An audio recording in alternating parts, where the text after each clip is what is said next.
அழைப்பு கொடுத்த ஒரு நல்ல விஷயமா இருந்தாலும் சரி, அதில் கலந்து கொள்வதா இல்லையா என்பது குறித்து கட்சியும் கட்சியினுடைய தலைமையும் முடிவு செய்யப்படுகின்ற விஷயம். இல்லை, இந்த நேரத்தில் நான் எதுவுமே அந்த கருத்து சொல்ல முடியாது.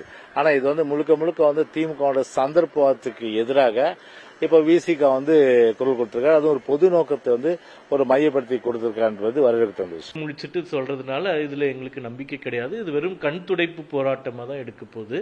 அதுல பாரதிய ஜனதா கட்சி நாங்க கலந்துக்கணுன்ற அவசியம் இல்லை. ஏனென்றால் நாங்க ஏற்கனவே இதை தொடர்ந்து வலியுறுத்தி போராடுறோம், பல விஷயங்களை செய்யறோம், நாங்க செஞ்சுக்கிட்டே இருக்கோம். அனைத்து கட்சி கூட்டம் ஒன்றை இது போன்ற பிரச்சனைக்காக ஆளும் தரப்பிலிருந்து அரசு கூட்டுவதற்கு பதிலாக ஒரு சிறு முயற்சியாக ஒரு மகளிர் மாநாட்டை விடுதலை சிறுத்தைகள் தொடங்கி வைத்திருக்கிறது அப்படின்னு தான் நான் பார்க்கிறேன்.